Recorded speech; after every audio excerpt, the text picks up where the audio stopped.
कभी न कोई कोई बेटा पैदा होगा, कभी तो कोई बेटा पैदा होगा जो 500 साल के इंतजार को परिपूर्ण करके भगवान राम मंदिर। और साथियों, इंतजार सिर्फ राम जी का ही थोड़ा था, सीता मैया का भी तो था, और हमारे मिथिला के भी तो था। हम अपने जीवन काल में ये शुभ समय देख रहे हैं। ये विश्वकर्मा भक्त आप नीचे रखो, पीछे लोग देख नहीं पाते। मैंने आपको देख लिया, सुखी रहो।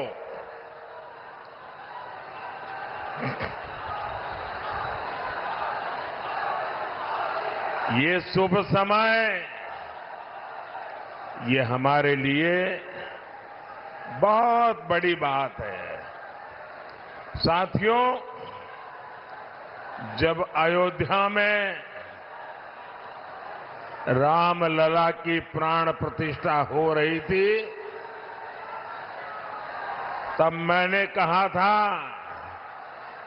कि अब भारत आने वाले 1000 साल का भविष्य लिखेगा। कई बार इतिहास की एकाध घटना भी कई कई शताब्दियों का भाग्य तय कर देती है।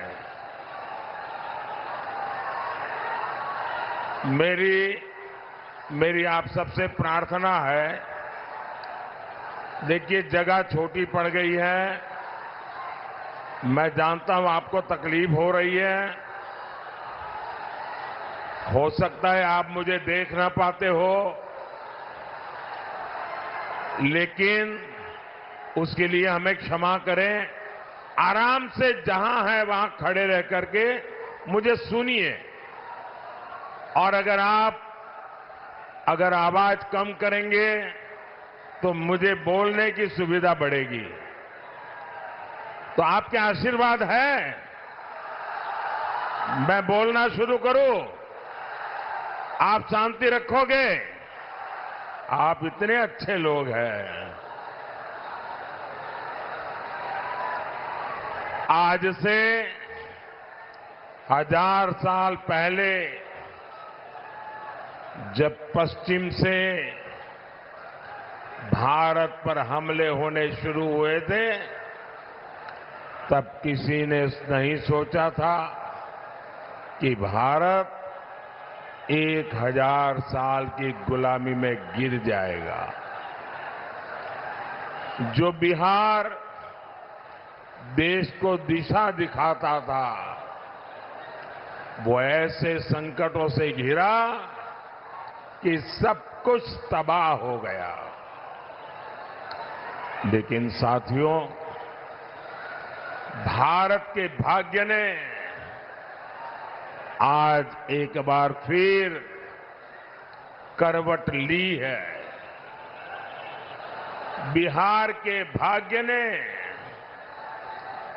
एक बार फिर करवट ली है। 21वीं सदी में ये कालखंड ऐसा आया है जब भारत फिर से अपनी सारी बेड़ियां तोड़कर उठ खड़ा हुआ है। आज भारत की दुनिया में जो साख है ना, वो नई ऊंचाई पर है। आज भारत चांद पर पहुंच गया है, जहां कोई नहीं पहुंचा। 10 साल पहले हम दुनिया की 11वें नंबर की अर्थव्यवस्था थे। सिर्फ 10 साल में हम दुनिया की 5वें नंबर की अर्थव्यवस्था बन चुके हैं।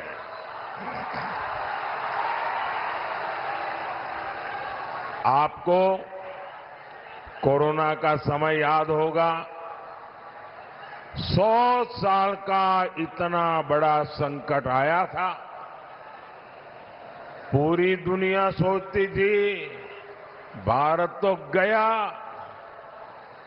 भारत तो बर्बाद हो जाएगा,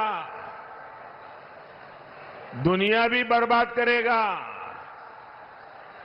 सब सोच रहे थे कि अब क्या होगा, लेकिन उस समय भारत ने दिखाया कि भारत का सामर्थ्य क्या होता है।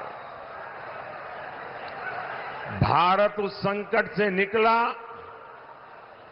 दुनिया को भी राह दिखाई, लेकिन साथियों, उस इतने बड़े संकट में बिहार के लोगों के साथ कांग्रेस और इंडी गठबंधन वालों ने जो किया, वो मैं कभी नहीं भूल सकता।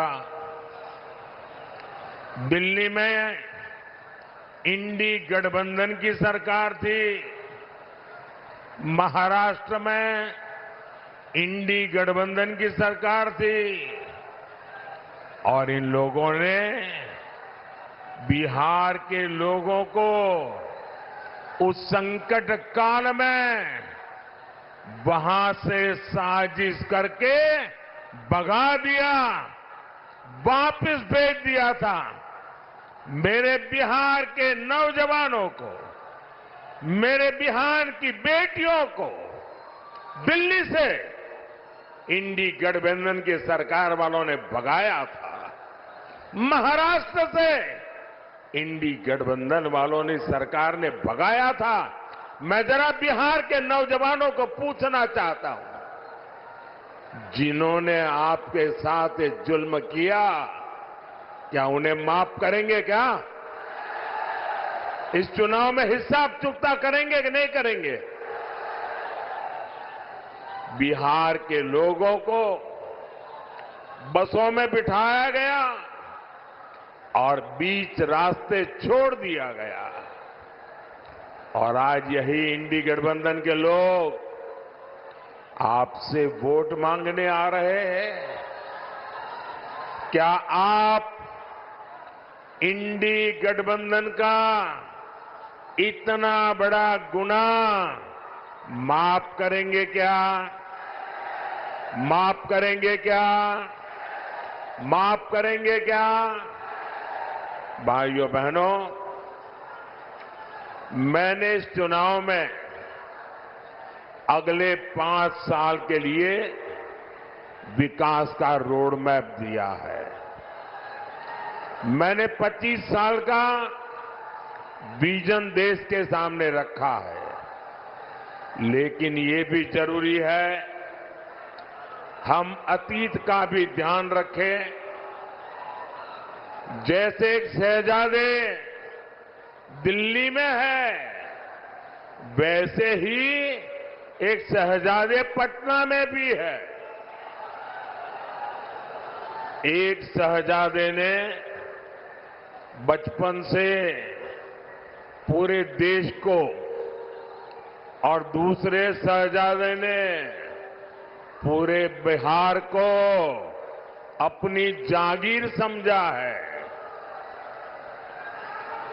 इन दोनों शहजादों के रिपोर्ट कार्ड एक जैसे ही हैं। इनके रिपोर्ट कार्ड में सिवाय घोटालों और बेलगाम कानून व्यवस्था के सिवाय कुछ भी नहीं है। याद कीजिए कैसे बिहार में अपहरण उद्योग चलता था। कैसे बड़े बड़े घोटालों से बिहार के खजाने को लूटा जाता था। कैसे शाम होते ही हमारी बहन बेटियां घर से निकलने में डरती थी। कैसे नौकरी देने के पहले जमीन लिखवा ली जाती थी। साथियों, आज नीतीश जी के नेतृत्व में एनडीए सरकार बिहार के विकास के लिए दिन रात काम कर रहा है। हमारी प्रेरणा कर्पूरी ठाकुर है, जिन्हें कुछ समय पहले भारत रत्न देने का सौभाग्य हमें मिला है। पिछले 10 साल में बिहार में हमने 40 लाख गरीबों को पक्के घर दिए हैं। करीब 1.25 करोड़ गैस कनेक्शन दिए हैं। आज गरीबों को मुफ्त राशन, मुफ्त इलाज मिल रहा है। और अब मोदी ने ये भी तय किया है कि आपके परिवार में बिहार में कोई भी 70 साल की ऊपर के बुजुर्ग होंगे तो अब उनके संतानों को उनकी बीमारी में इलाज का खर्चा नहीं उठाना पड़ेगा। अब ये खर्चा दिल्ली में आपका ये बेटा उठाएगा।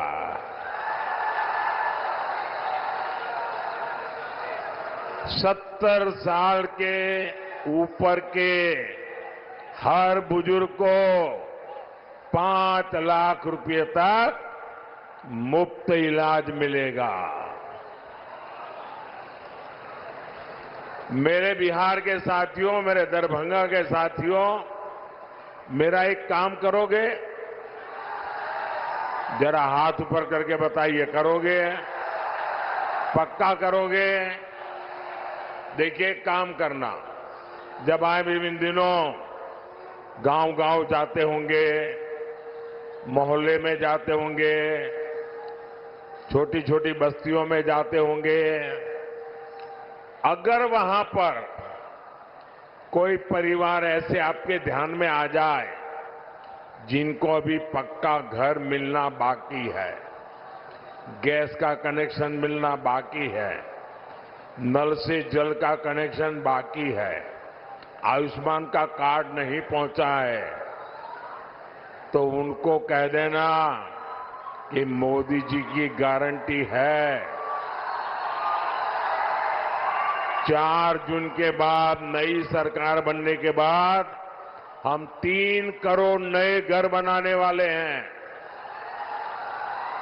तो आप मेरी तरफ से उन सब परिवारों को गारंटी दे देना। मेरे लिए तो आप ही मोदी है।